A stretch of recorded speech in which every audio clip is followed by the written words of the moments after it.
Well, welcome everybody. I really tried to find a way that I could use my camera that's over there, but it obviously just is not working today. Happy Friday, everybody. Happy Friday, my friend. Happy Friday, buddy. How you doing?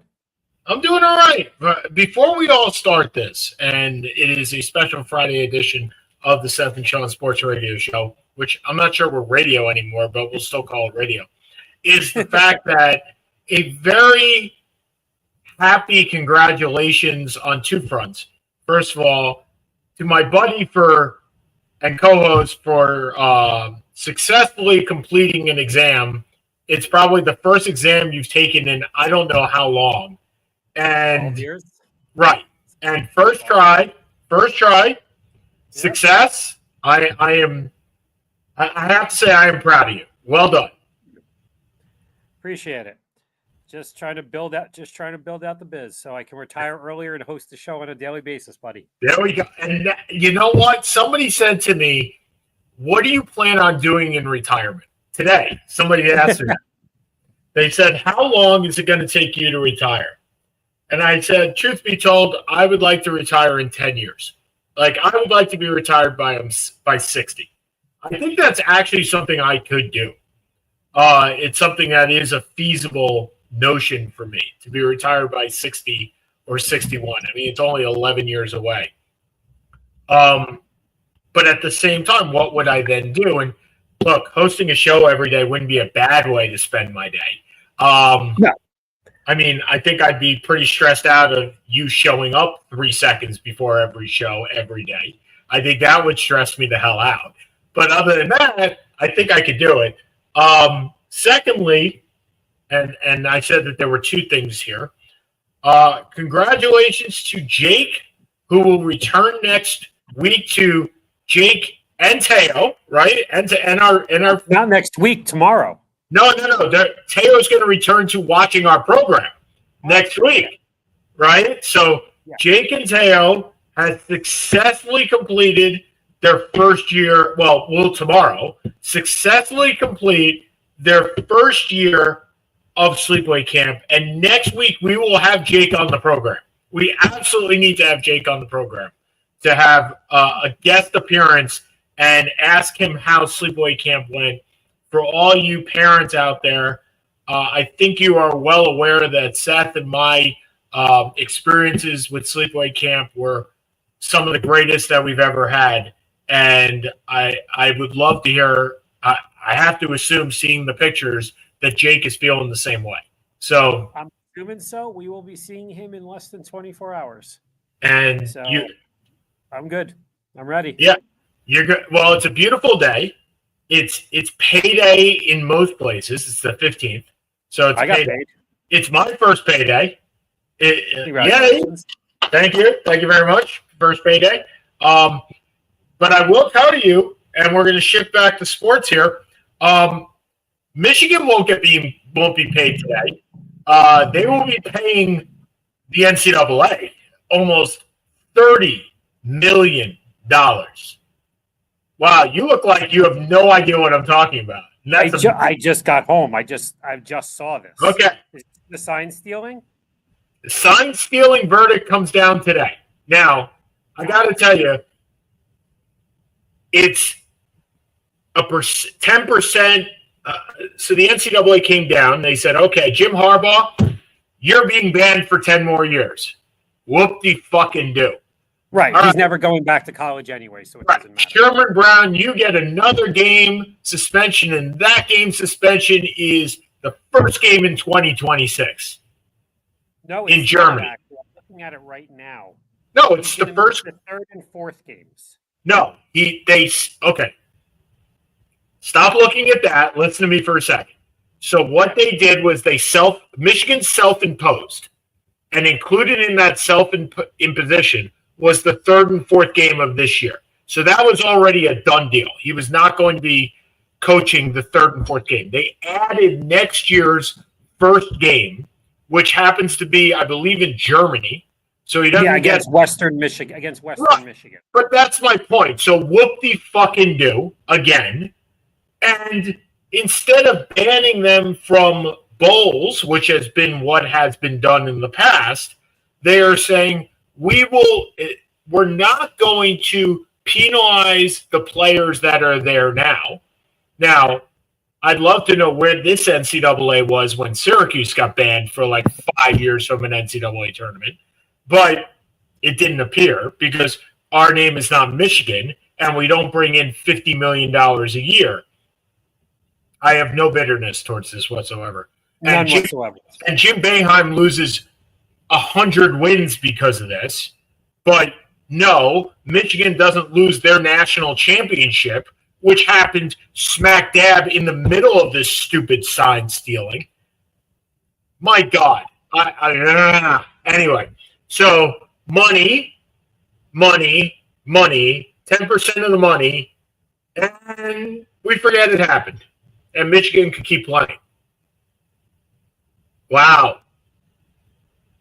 This sounds very much like North Carolina when they made up classes. Yep, it does. Would this be the same penalty if it was Maryland? No, it'd be bigger. And it would have a bowl ban. And they would be losing their coach for probably half the year. And they would lose scholarships. Much the same way as Syracuse, much the same way as Western Kentucky, much the same way as maybe SMU or even so far as Utah or New Mexico or anybody that is not named a big blue blood. And the big house is once again the big house, but not the big house that I want them going to, which is prison. Not going to that big house. Seth, do I have a reason to be frustrated here? I feel I do, but do I? You do, but here's the thing, and you should know this. The NCAA has no teeth at this point. They have nothing. So this is banning people who are already out of college football and suspending a coach.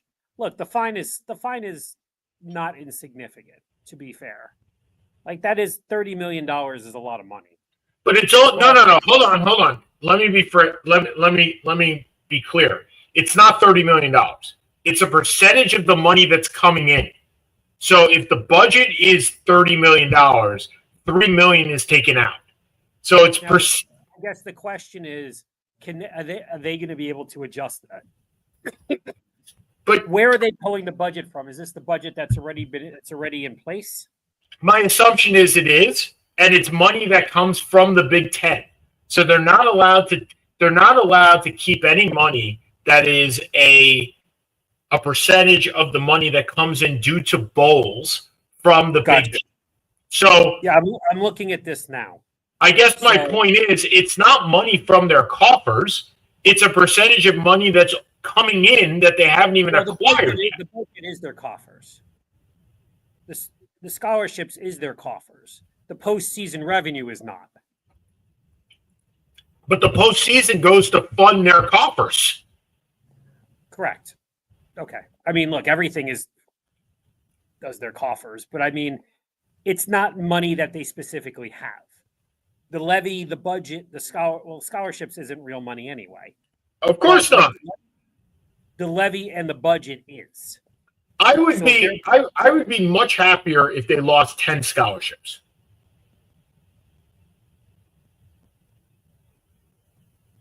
Like, is there even a scholarship amount limit at this point?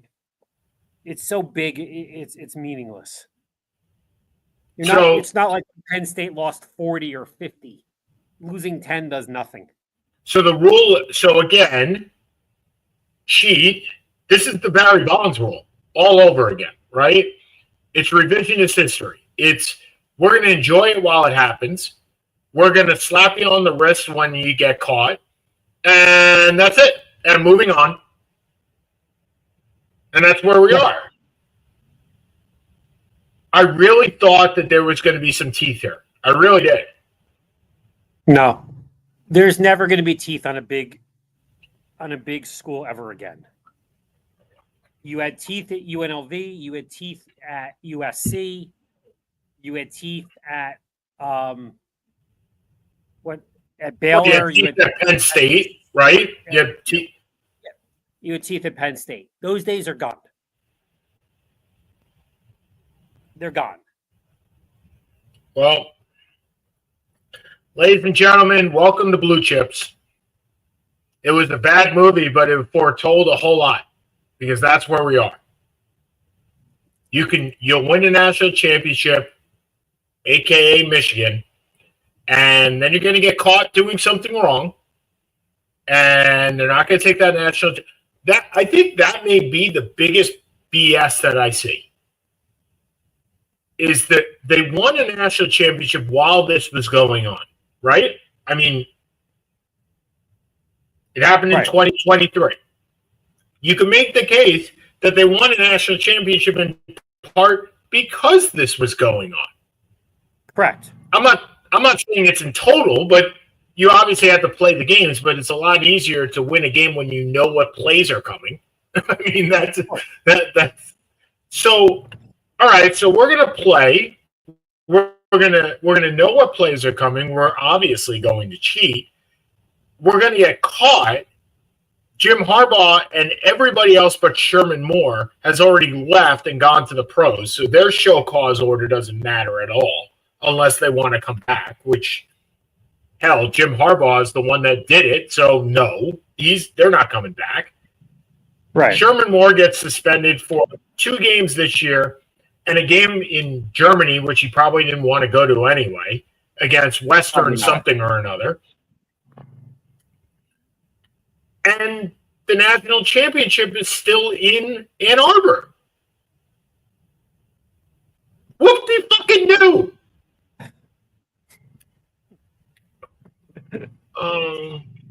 By the way, ladies and gentlemen, I now have tickets for every ACC opponent. From now until the end of 2025. I will be forwarding on those tapes to Fran Brown and the rest of the team. I am not a member nor an employee of the Syracuse football department, but hell, if they get caught, we'll be 11-0 by that point. It won't matter. I'll have a national championship. I could die. I can retire. There we go. I can retire and be perfectly fine. That's what it says to me. Yeah. Yep. You're so bitter. So bitter. It's so funny. I'm bitter because the rules aren't the same. Maybe that's where I come down. Is I just want everything to be I want it to be the same. I want equity. And I understand, as my brother says to his kids, equity doesn't mean fair, and fair doesn't mean equitable. Doesn't have to be the same for everybody to be fair. Well, guess what? It's not. Okay. In other news, now that I'm off my bitter wagon, I made my annual pilgrimage during the summer to Vegas last week, and I made 3 bets. So for those that follow along with my betting prowess, my whole $60 that I bet on three teams. Once again, I went for the under on the Washington Wizards, 21.5. So 21 wins makes me a winner. I won on the under last year with the Wizards. I know Seth was a little skeptical on my Wizards pick this year, being under 22 games. I reminded him that the Knicks hold that pick if they do finish in the over the top 8, and all of a sudden Seth's mind changed a little bit. Look, I would be happy to lose the $20 if the Knicks got a top 9 pick in the draft. I'm fine for that. That works. Okay, number 2, I got the Heat plus 39.5. I love that. That's a no-brainer. That's a no-brainer. The East is just so bad. They're just so bad. And I got even odds on both of those. So bet 20, win 20. This one I didn't realize I got less than even. I have the Spurs plus, over 43.5 in the West. So to me, that's a major jump by Wemby. I think that's a no-brainer also, though. That team has so much talent at this point. You have Castle, you have Fox, you have Harper in your backcourt. You've got Keldon, you've got Barnes at the 3, you've got Wemby at the 4-5. You're stacked. I think they win 45, 46 games. I think they do that pretty easily. If they win that pretty easily.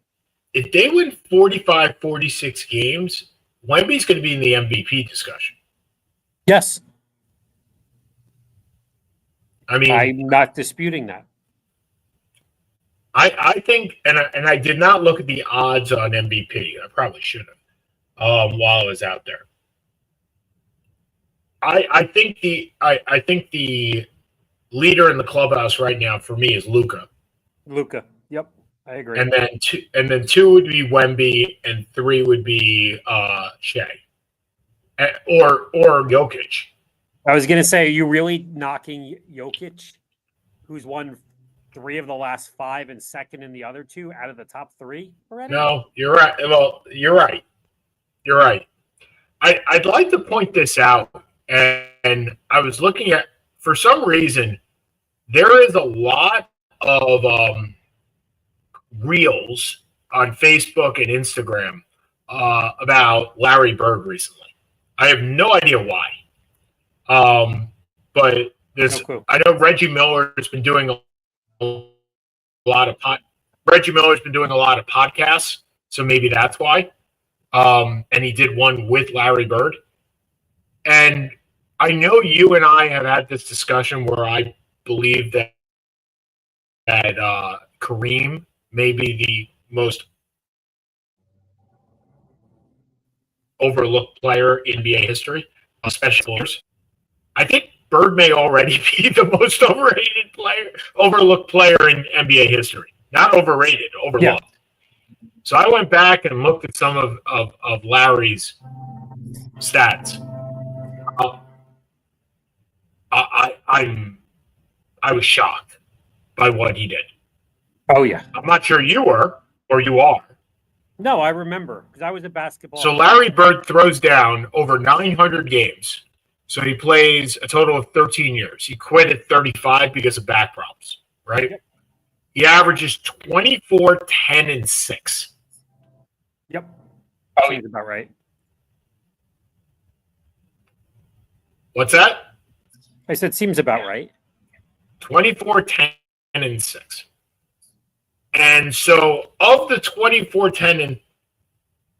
Sorry, I'm losing you. I think I froze. What did you say, Seth? I said seems about right. And then you said of the 24, 10, and 6. About right. Yeah.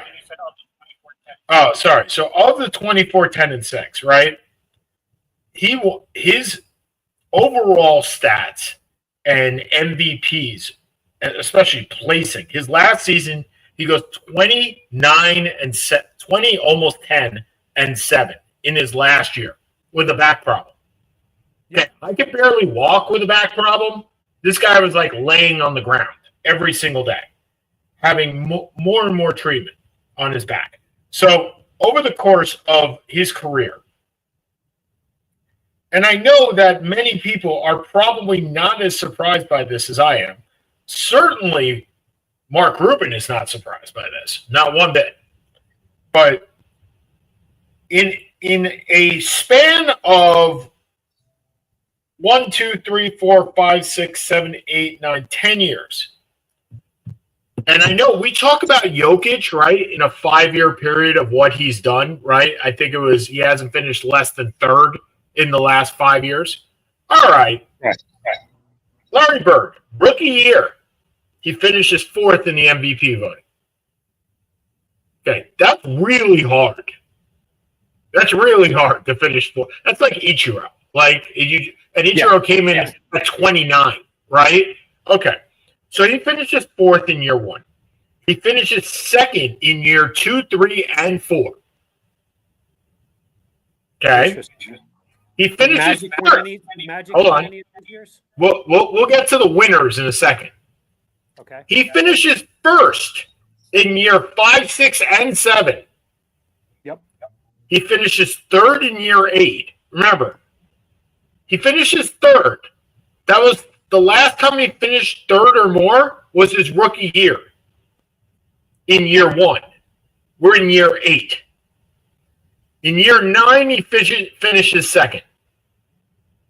In year 10, he only plays 6 games. Then he comes back and he has the back problems, right? So he finishes 10th, 9th, and 14th. Okay. Okay, you are, I don't know where you put him in your top 15, Seth, but with that type of run, I had him 6. Jokic has a lot more work to do.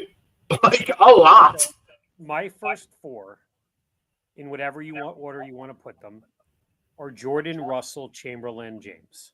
Right. Okay. 5 is Magic. 6 is Bird. 7 is Wilt. This is off the top of my head. Okay. 8 is Duncan. And then I don't remember if I had Oscar at 9 or I had Curry at 9 or Akeem at 9. Kind of that's that 9 to do 12 or 13 to do 12 kind of thing. Maybe I had Kobe, although I don't think so. I think I had Kobe in the around 11 or 12. But yeah, Larry's the greatest small forward of all time. Unless you want to put LeBron there as his main position. Or Durant. I mean, Durant has been, to me, you've heard me say this. Durant is the modern day Larry Bird. Yes. And the one thing that Larry Bird had that not all of these guys had, Larry Bird always played with Hall of Famers. The 86 Celtics may be the greatest team of all time. However, hold on. But it's important to note this too. Except for the last 2 years of his career, in which he obviously at 34 and 35. Correct. And 1 year he got hurt. I mean, he only played 6 games. He played 74 games every year. So he played, I'm saying, like, yes, he played with Hall of Famers, but unlike the Durants, unlike the Kawhis, unlike all the players of today, load management and Larry Bird did not go hand in hand. There was no. Oh, no, that wasn't a thing. Right. Load management is not a thing until the last 5 to 10 years. I mean, which is weird because all these people are now, the exercises are better, the nutrition is better, the workouts are better. But yet load management is a thing. Joe DiMaggio talked about this. Again, this is different sport 70 years ago. When they asked why he never took a game off, and his comment was because there may be somebody here who at the game who's never seen me play before. Well, that was Kobe's reason to play too. That he said the exact same thing. Yeah. No, Bird has never left my top 10. My top 8 has never changed. The order may have changed a little bit, but the same players are there. Wait, you didn't have Kareem? Wait, you didn't have Kareem in there? Of course I did. He was number 3. He was my top. Oh, he was number 3. Maybe I missed him. Okay, I'm sorry. Yeah. So, I mean, for all intents and purposes, I said in no particular order at the top 4, it's Jordan, James, Abdul, Jabbar, and Russell. Okay. And then 5 is Magic, 6 is Bird. If you want to put Bird above Magic, fine. I mean, they're the 2 best players of their era. It's 51-49 in whatever direction you want to put them. 7 is Chamberlain. 8 was, I believe, Duncan. And then after that, like I did the list a couple of years ago, then you have like between 9 and 15, you have Curry, Kobe, Olajuwon, Moses, Oscar, and Jerry. Sure. Yeah, again, I don't remember the exact order. And then like 15 to 20 is Shaq, Nowitzki, maybe Pettit, whatever it is. But the reason Bird doesn't get recognition is Bird doesn't have the personality where he needed it. He doesn't need affirmation. James did. Jordan did. Abdul-Jabbar did to a degree, but in a different way. Russell didn't. But Russell is a different kind of player. I mean, Russell's not there for his offensive game. Russell's there because he's the greatest leader in the history of basketball and because he was probably the best defensive player in the history of basketball.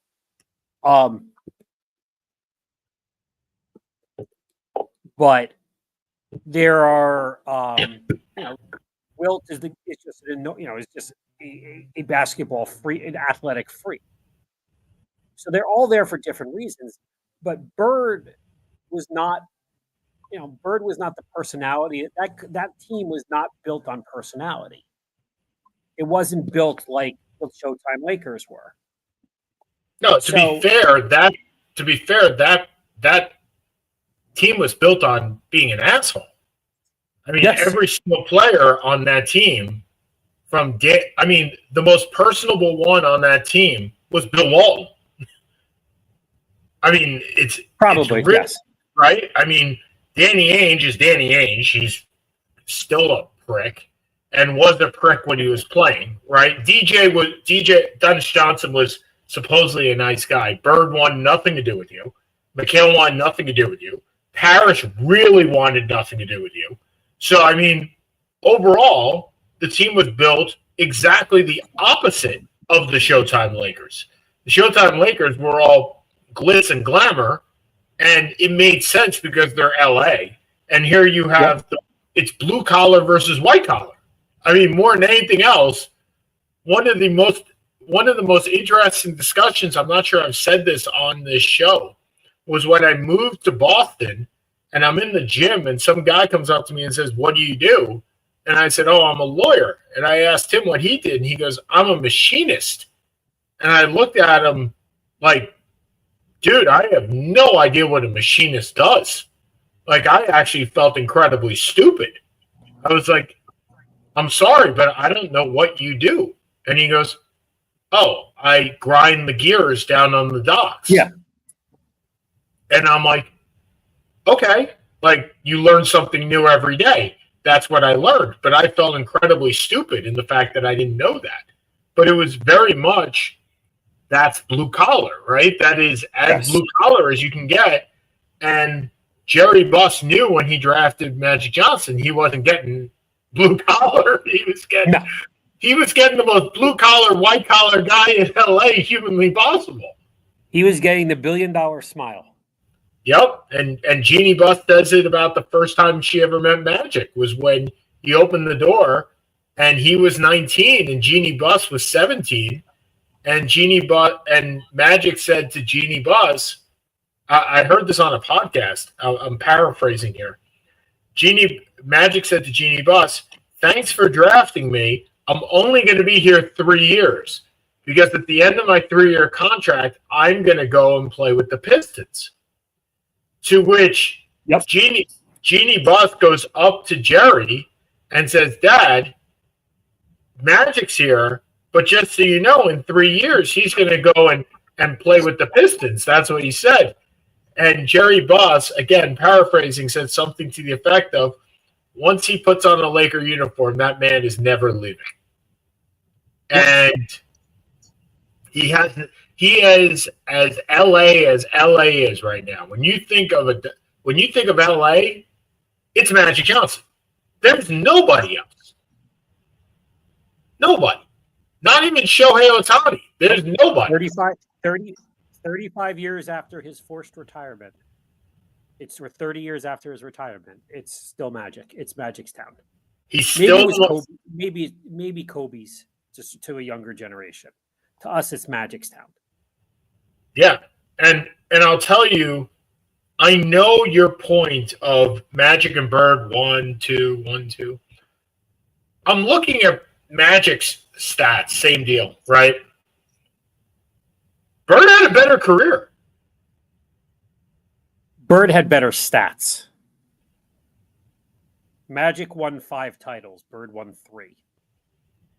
Magic, I forget if Magic won 2 or 3 MVPs. I 3. I'm looking at it now. 3 MVPs. Okay, so they each won 3 MVPs. Yep. Magic was not the shooter that Michael was. That Larry was. Nobody was, for the most part. Nobody was. But Magic was the first player ever who could play positions 1 through 5.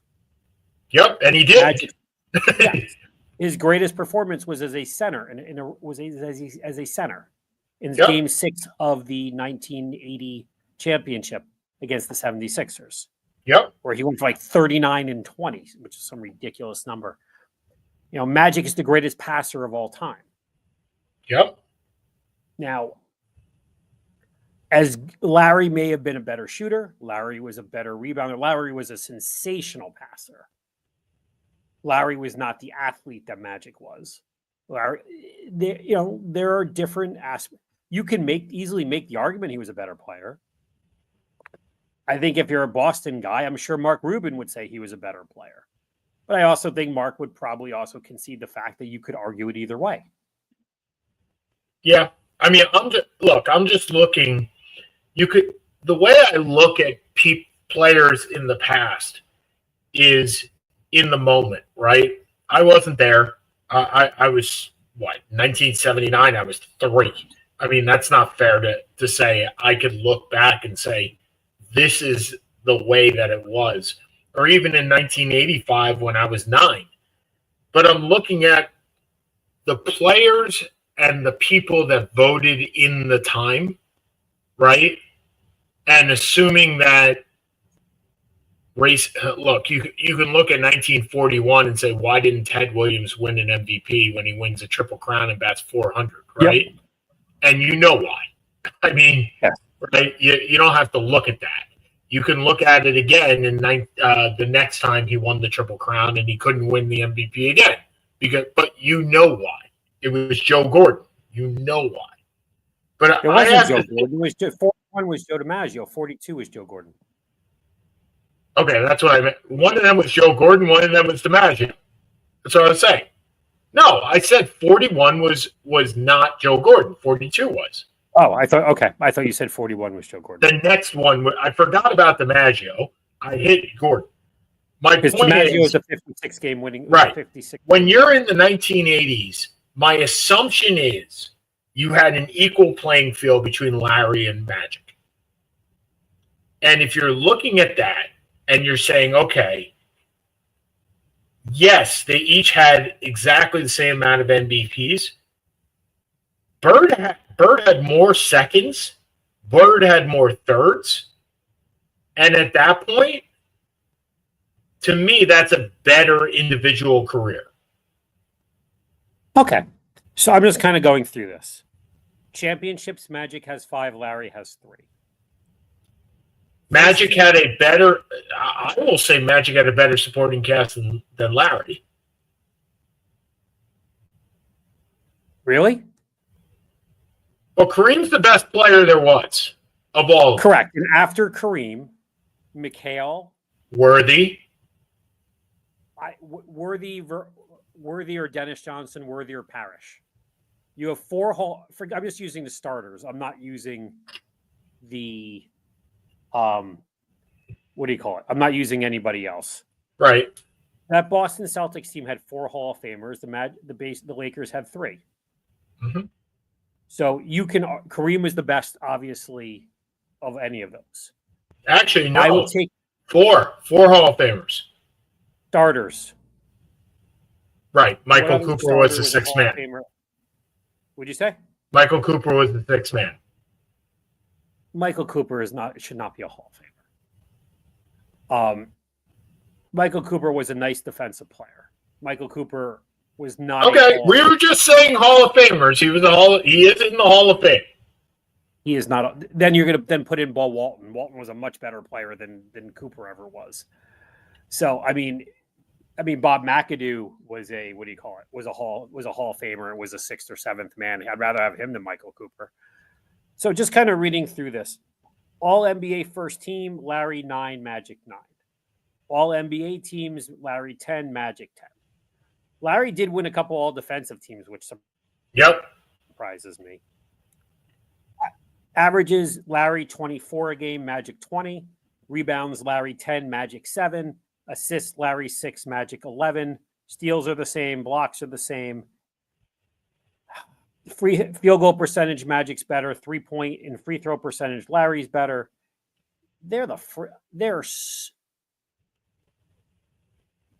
They're both so damn good. You know the best, and you're right, and maybe I'm making a mountain out of a molehill because I think the best thing that I've ever heard is Magic say that Larry's better and Larry say that Magic's better. Yeah.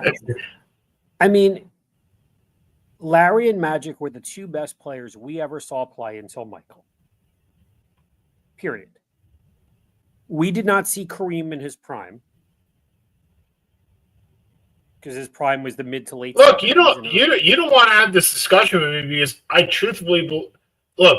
I think Michael Jordan is the best defensive player I've ever seen. On the ball defensive player I've ever seen. Okay. Number 2 is a close Dennis Rodman. Okay. And maybe Scottie Pippen. And maybe Dyson Daniels now. But Michael Jordan is the best scorer I've ever seen. Correct. Michael Jordan's not the best player I've ever seen. He's just not.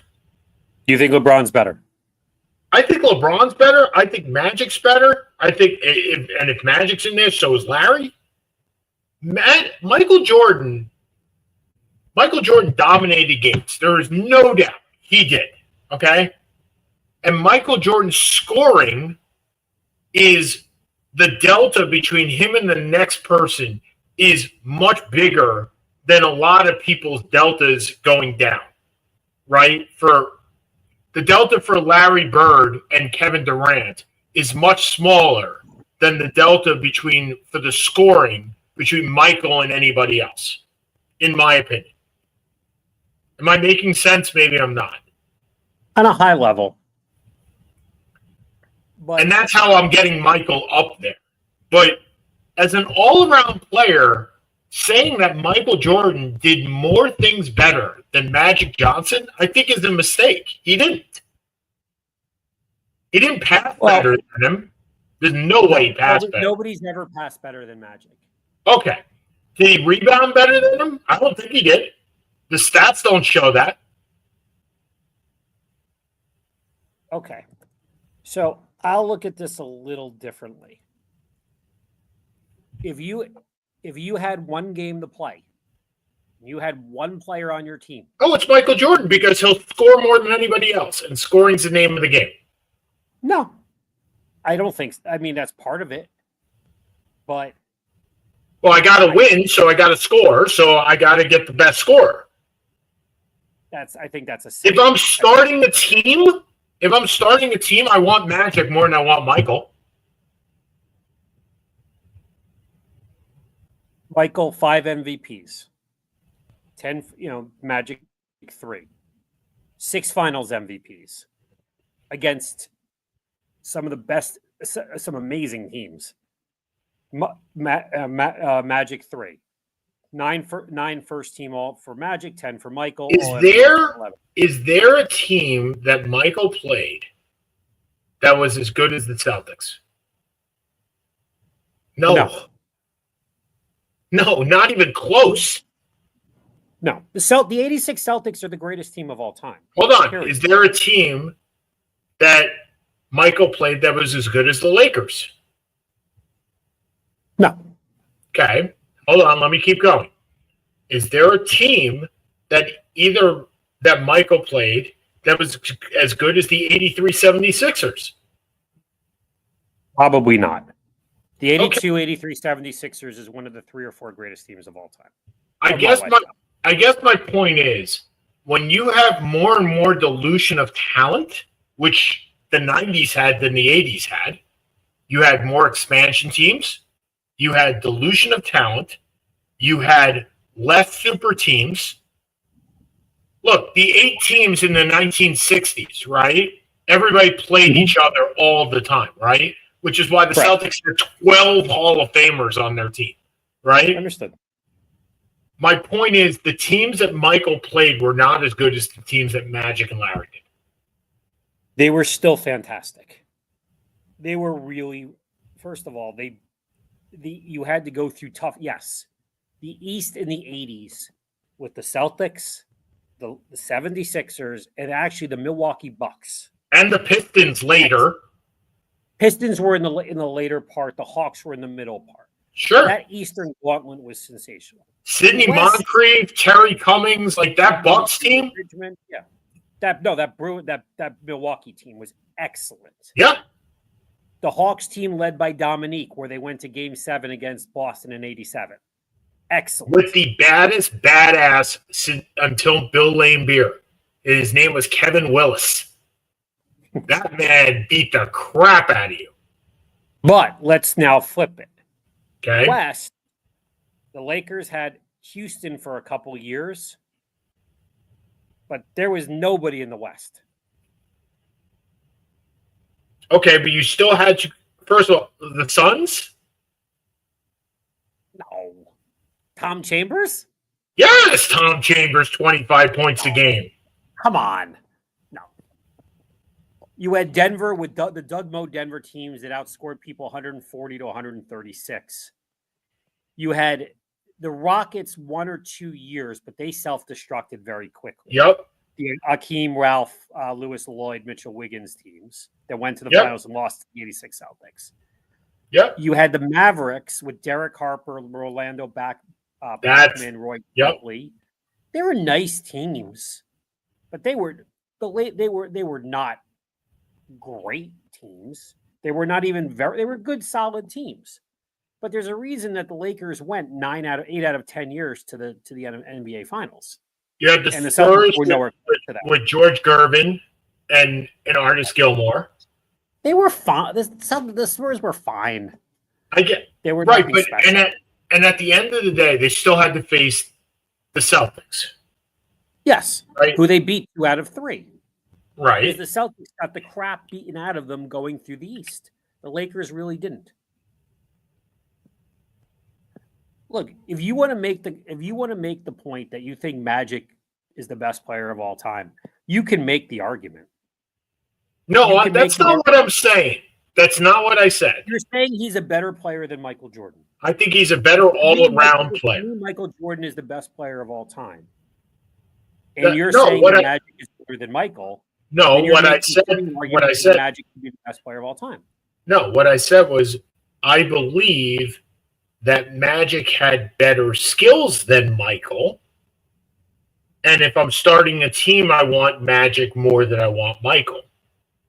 But I think the delta that Michael brings in certain things is greater than the delta that Magic brings in other things, which catapults him higher. I still think LeBron's the best player in NBA history. I think I've made that assertion here. I've made it 1,000 times. He is my Tom Brady. He is my Peyton Manning until otherwise. Oh, by the way, I also figured out my new cause, but in the Hall of Fame. But I'll get to that in a second. But okay. So anyway, I guess if I was building a team, the problem with having Michael is such a perfectionist that Michael doesn't always make the talent around him better. Magic does. Based on that argument, that is the argument you make if you want Magic, if you're taking Magic over Michael. Isn't that the argument you make with any point guard over a shooting guard? Because I'm taking Jason Kidd over Kobe. Same reason. You're not because Kobe. Nobody wanted to deal with Kobe. But right, because he's because he's scoring first shooting guard. Nobody wants to deal with scoring first shooting guards. So ball hogs. The only one that wasn't was Allen Houston. He's not in that category. He was just too nice. So who is your next cause? Okay, my next cause is Kenny Lofton. Really? Yeah. Him? Dakota Arrested Development. Him. Hall of Famer? Kenny Lofton. All right. So bring up what he's got. Bring up your Kenny Lofton man.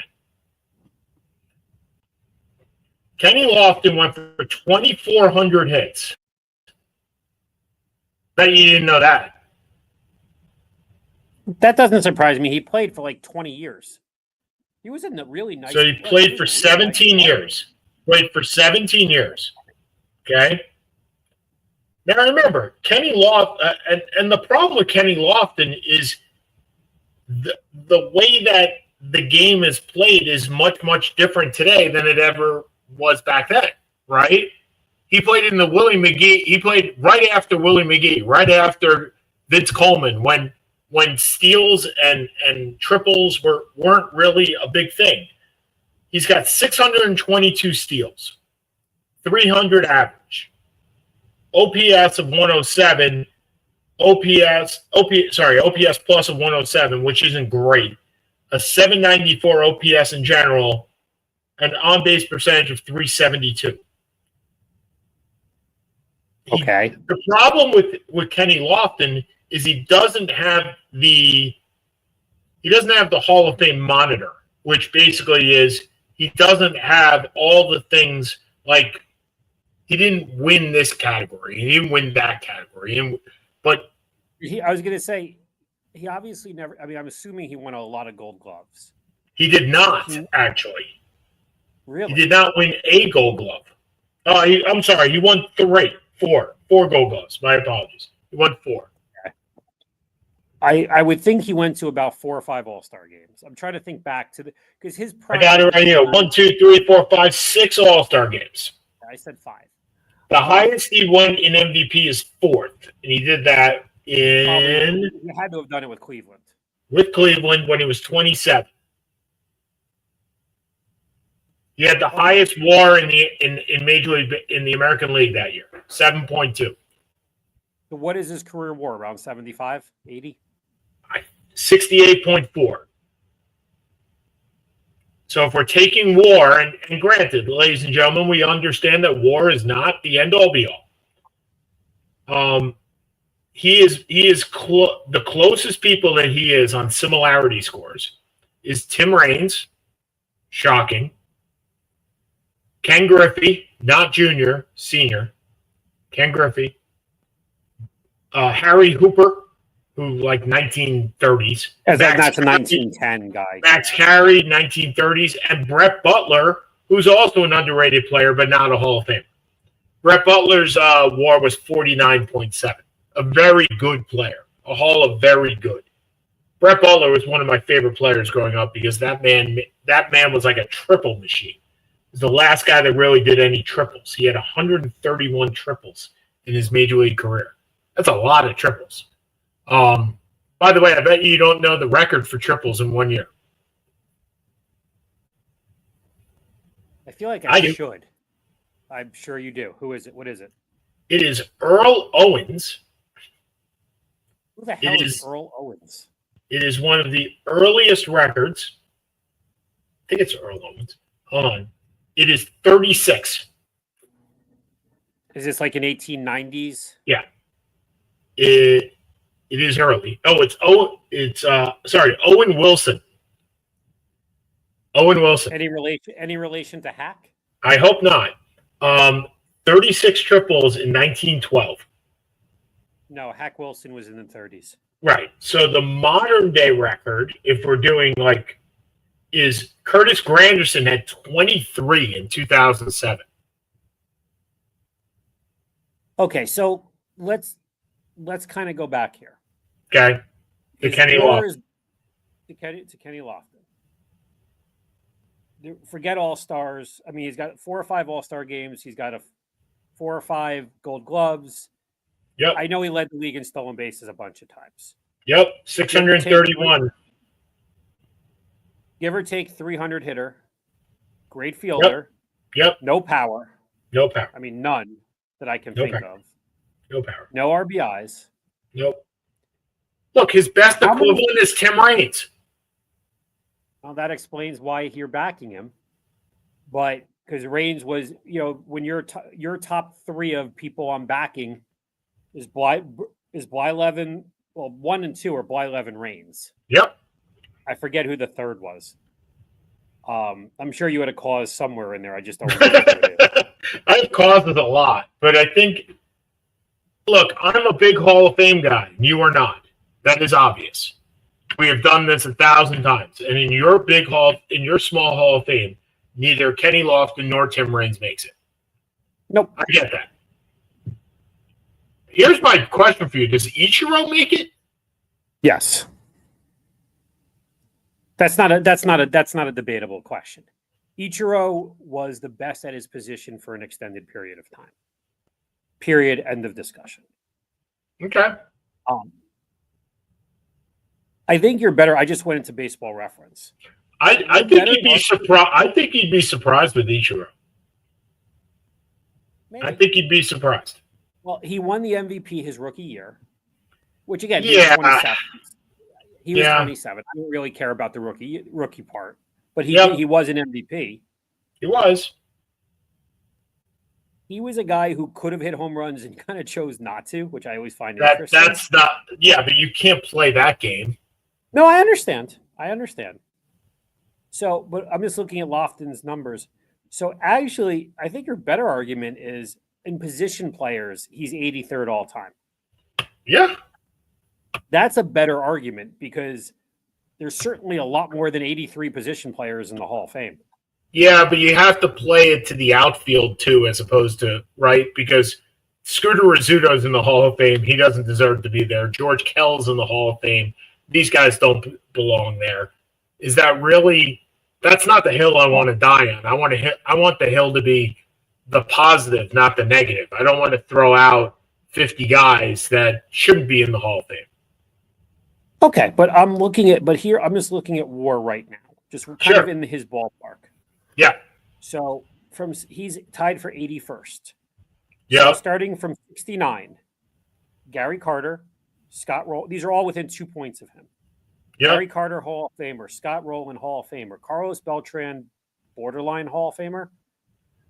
Ed Delaney, he'll be in. He'll be in next year. Okay. Ed Delaney, Hall of Famer. Tim Raines, Hall of Famer. Manny Ramirez, as a player, probably a Hall of Famer. Other circumstances negating that. Tony Gwynn, Hall of Famer. Cano, not a Hall of Famer, but very, very good. Eddie Murray. These are all legitimate, high-end Hall of Famers, but they're Hall of Famers. They're not Seth Hall of Famers, but they are Sean Hall of Famers. And by the way, Eddie Murray should be a Seth Hall of Famer. He's Eddie Murray is a Seth Hall of Famer. 3,500, right? Pudge Rodriguez, Hall of Famer. Pee Wee Reese. Al Simmons is a little before my time. But I mean, he was a hell of a player. Yeah, I know. Carlton Fisk, best catcher of his era, Hall of Famer. So Carlton Fisk, Kenny Lofton, and Edgar Martinez, who was the first great DH, Hall of Famers. Then it's after him, it's Fred Clark. Again, 1910 is a little hard to tell. Greg Nettles, who's an interesting argument, but he's not. Ryan. You're going to have a lot of third basemen that are interesting arguments because third base in the 1970s was a lot different than third base today. Correct. But then Ernie Banks, Hall of Famer, Ryan Sandberg, Hall of Famer, Miggy Cabrera, Hall of Famer, Roberto Alomar, Hall of Famer. That's your argument. Yeah. Because those are, that's, Ernie Banks is not a low-end Hall of Fame. Roberto Alomar is not a low-end Hall of Fame. Yeah, you're right. That's where I think you make your play. But he's not getting in, so it doesn't matter. The hardship of it, well, you're going to find it's going to be a veterans committee because he's already off the ballot. So, by the way, I think that was part of what brought me to this point is you have lots of players that are falling off the ballot because you have immediate inductees like Ichiro. And that's okay. Like, that's the reason why this happens, right? Next year, I heard that you're going to be very happy about this. I heard a prominent baseball writer believe that two guys are likely to go into the Hall of Fame next year on the Veterans Committee. Number one is Dale Murphy. And number two is Don Mattingly. Dale Murphy? Well, remember, Dale Murphy, you're about peak, right? If you're about peak, Dale Murphy was the best player for a 5-year peak in the National League. For a 2-year peak, and I still wouldn't take him over Schmidt. I think he was probably. I am now. I have to look up Dale Murphy. God damn. Dale Murphy had a 46.5 WAR in the 5 years that I'm talking about. MVP 1, MVP 1, MVP 9, MVP 7, MVP 21, MVP 11. That's a 6 years. 9, 7, 1, 1, 21, 11. That's as good. And then then he falls off a cliff at 32. Right, but he played literally 8 more years. He played 7. 88 to 93. So he played 6 more years. He played from 76. So he played from 76 to 93. 93. Yep. And he had from 80 to 85 and 87. I'm just kind of looking. He had 7 years that combined hit that WAR. He didn't have WAR over 3. Oh, he had 3.11 year. Mm-hmm. It's a peak. But there's so much bad on the outside. You can't put him. You can't fault. I understand the point. I do. And I have a really hard time putting Don Mattingly in the Hall of Fame. I do. Okay. And I guess my point is you're going to reward you possibly, let's put Mattingly in and let's keep Murphy out. Okay. You are rewarding somebody for not having the back end of his career. Mattingly wasn't going to keep up that from 35 to 40 or even 33 to 40, right? But what he did from 28 to 32. Can we agree with that? Like, your peak is not going to last through 40 unless your name is Barry Bonds. No. Right? His peak, he had a 5 to 6 year peak. That was excellent, but I love Mattingly, but I've never made a great argument for him to go in the Hall. No, and I think that's my point, right? So if I'm putting in Mattingly, there's an argument to put in Murphy. I don't believe either one of them deserves to be in. I just don't. I think I understand that it's a Hall of Fame. I understand that it's a museum, but this is where I'm with you. It's too big. It's just you're putting in guys because they're nice guys. You're not putting in guys because they are Hall of Famers. Just my point. All right. We got 2 minutes left. Would you like to go first? Well, I guess our college football preview goes next week. Next week. There you go. Welcome back, EPL. Woohoo! Not really. Too much else. I don't have too much else. I'm just glad soccer's back because it's sad that's the beginning of fall, but I'm really happy that my son will be back in less than 24 hours. Go dude. Okay. I would like to congratulate Seth on making it through the summer once again on the radio show as we generally struggle. But I will tell you the last couple of weeks have been some of our best shows in a long time. So I'm pretty happy about that. If you are taking a look, the Mets are 5 out. The Yankees are 6.5 out. And both are very, very close to dropping out. Period. The Yankees are half a game up on the Guardians. Not allowed to say Indians. And the Mets are a half a game up on the Ohio Brethren Cincinnati Reds, or the Redlegs, as we like to call them in the trade. For Seth Kamens, who's over there, I'm Sean Palmer over here. Next week, we're going to try for Wednesday. We may wind up on a Monday or a Friday again. Because Friday's Montreal, I'll be in Montreal. Okay, so we may wind up on a Monday then. But we'll try for Wednesday. Seth Kamens over there. I'm Sean Palmer over here. Have a good one, everybody. Yay to little dude returning. Woo-hoo! Yay, little dude. Yay, little dude.